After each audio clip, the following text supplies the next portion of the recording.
And this basically just follows all of our first dates leading up to our first kiss. I initiated.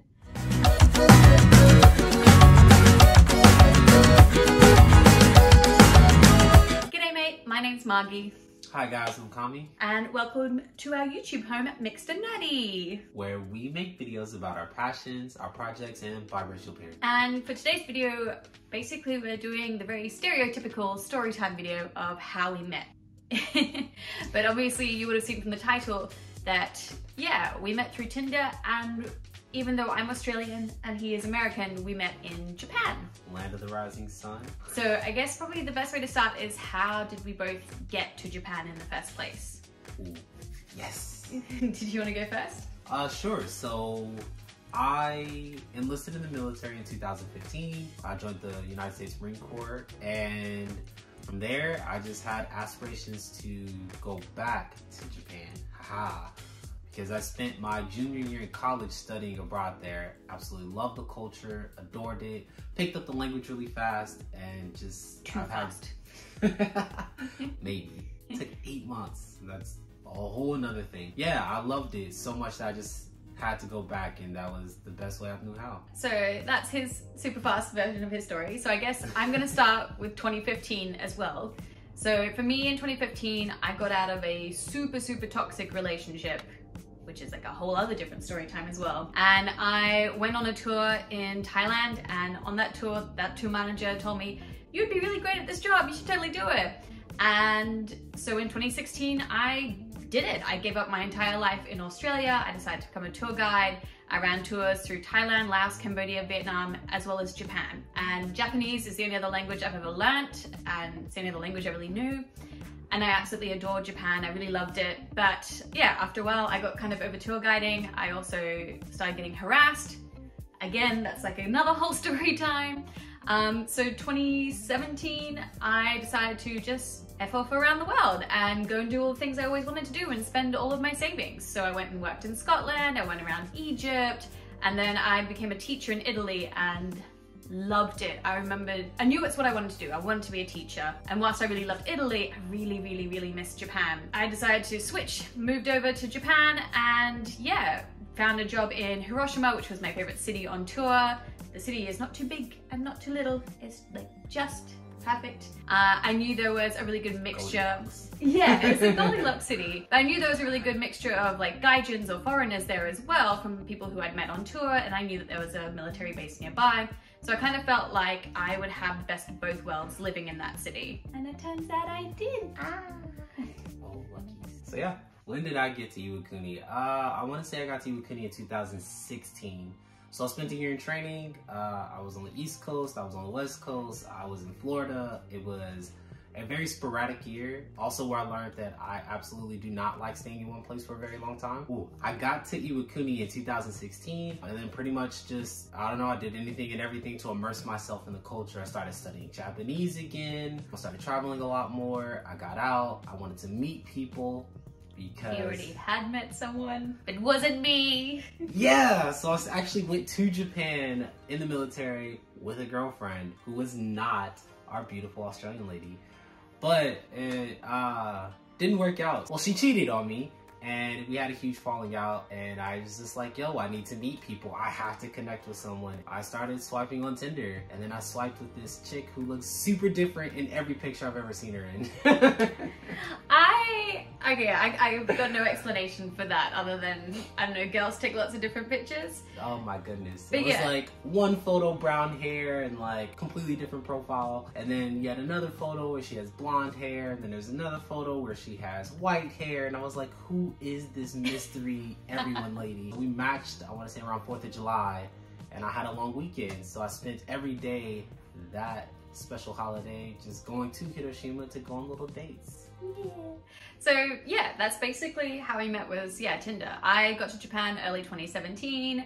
I honestly started using Tinder at first to meet other foreigners and make other friends as well. So I kind of used it for both. I used it both for dating as well as for friends. I dated a few guys, or I went on some dates with a few people from the Marine Corps. I went on a few dates with people who were just other foreigners and teachers, because that's basically, you're either a teacher or you're in the Marine Corps. Like, that's all there is in Hiroshima. There's no other jobs in between that. I know, yeah, when I saw your profile, I thought you were really cute. And I think the thing that actually got me was the fact that you didn't want to talk on Tinder, on the app. You wanted to switch straight away to Line. And Line's like the Japanese version of WhatsApp. But I think, yeah, that's kind of like what intrigued me more, that it wasn't like just chatting on Tinder. Like you were like, I know it felt a bit more serious, that you wanted like to actually talk on a different app.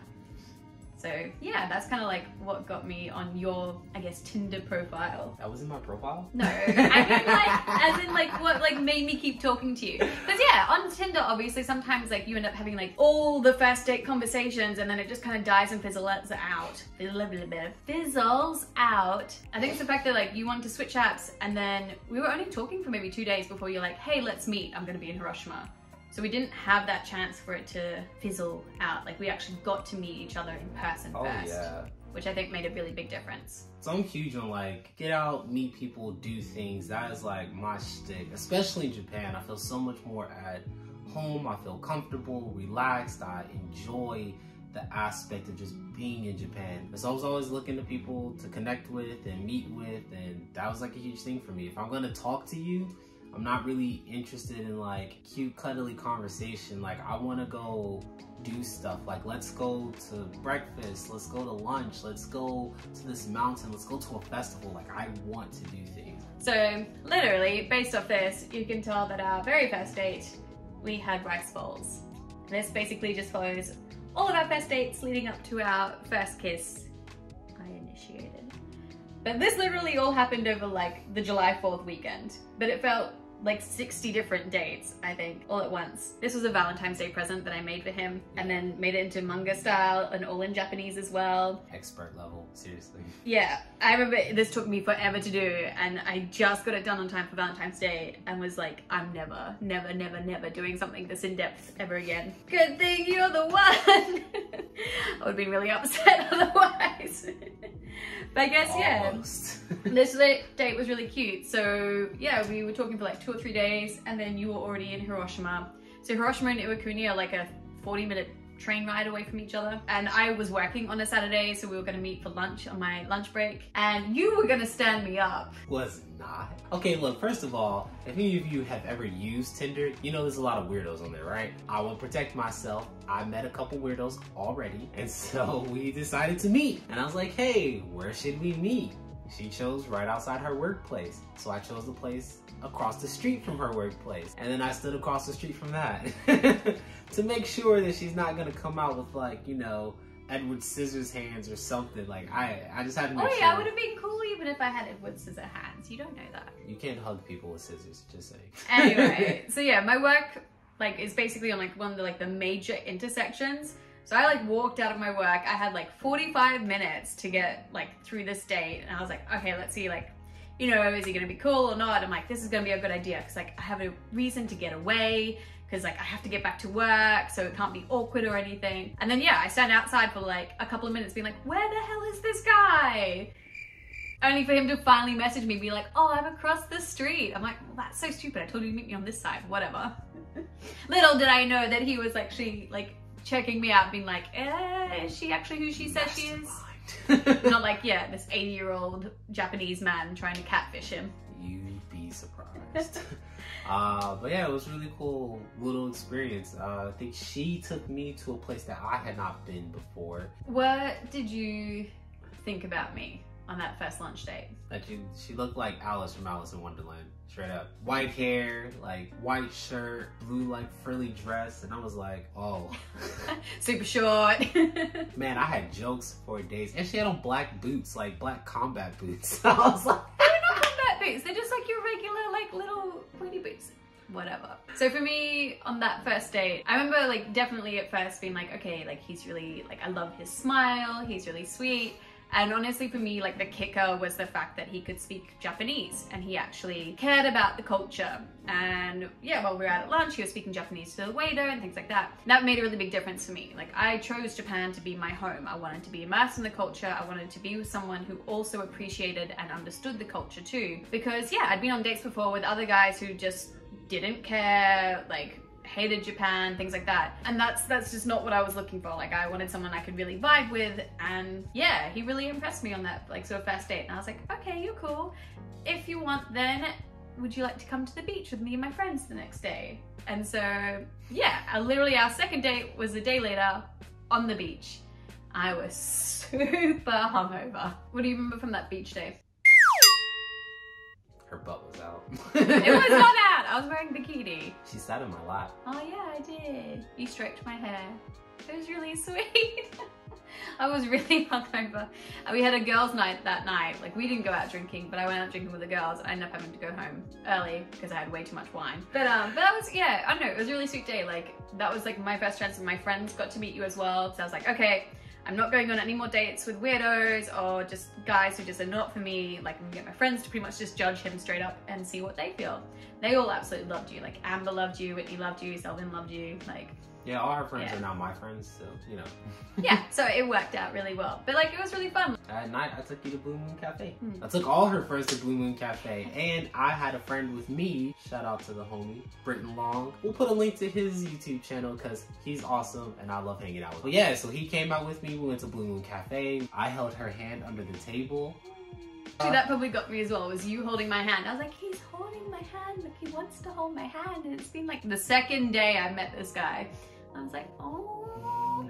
Little did I know that he actually hates holding hands, and all through the future of our dating, he would be like, no, just link arms or put your hand in my pocket. I was so angry when I found out. I do not like holding hands. But yeah, we went there, and then we were running short on time, and we had a curfew. So me and the homie, we jumped on the train. She rode halfway with us. I didn't kiss her. No. She kissed me. On the cheek. Because he didn't even like, I know, it was awkward. We're on a tram around lots of Japanese people, and like, you just, public signs of affection are like kind of frowned upon in Japan. There was lots of people around. I was like, well, I can't really kiss him.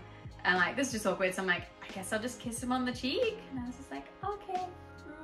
I was like, all right, bye. And like, just like jumped off. And I was like, can't tell if that was awkward or not. Let's hope it wasn't too awkward. Oh, I'm funny, so I just teased her the whole time. I was like, did you just kiss me? The first message I sent her. And you got lipstick on your face. This is why we don't kiss more. No.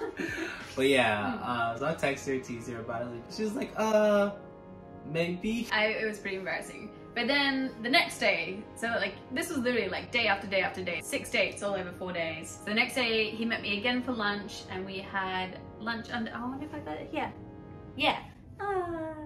We had like lunch underneath like the little bridge in the Peace Park next to us. Oh yeah, we got little bentos, I remember that. So that was before I went to work. So we met for dinner, and it was raining, and we went to the Italian restaurant. It was very Lady and the Tramp style. As you can see, we were no longer holding hands. He had already progressed to just the arm linking. With the excuse of, we have to be underneath the umbrella together. Then he walked me back to work, and I was like, well, if he's not gonna do it, then I'm gonna do it. And I went up onto my tippy toes, because I'm super short, and I kissed him for the first time. What do you think?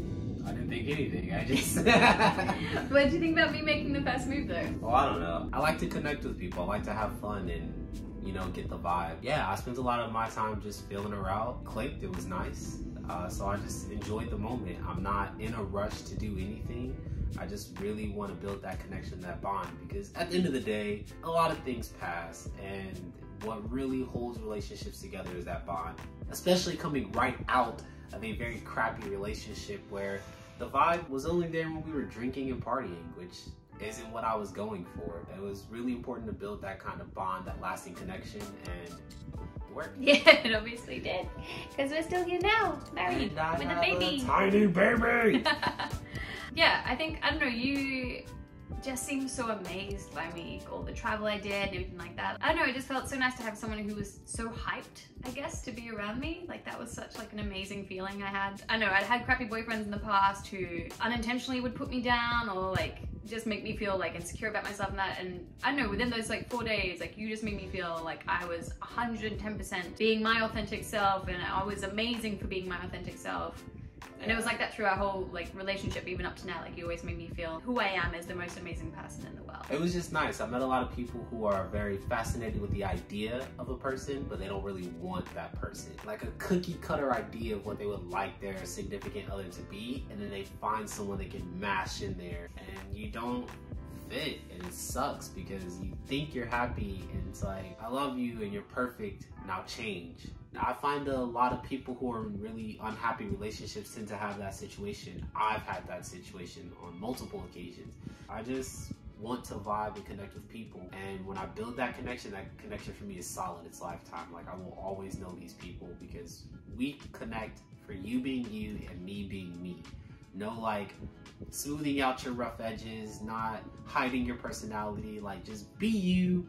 And I appreciate that. That was nice. It was nice to be with someone who just enjoyed talking to me. I could be myself. I didn't have to pretend to be someone I wasn't. And it was nice because I liked a lot of the things she did, done, all of those, all tenses, continuous. Because I'd always wanted to travel my whole life, and it was amazing to meet someone who did, and they weren't like super rich and famous. And then, you know, fast forward a year and a half later, we're jet setting worldwide, so. Yeah, Australia and Singapore. Yeah, that was super cool. Anyways, that's basically the story of how we met for the first time thanks to Tinder. Tinder, yeah, overseas is just totally different to what it is for me in my home country in Australia, and I'm sure what it is like here in America as well. Tinder in Japan is like a whole different thing. Everyone I know over there met their significant other through either Tinder or Bumble. It's just what you do, because that's, especially when you're in a small city and things like that, it's just the way of life, and I guess the way of the future too. Ours was a Tinder love story success, so that's pretty cool.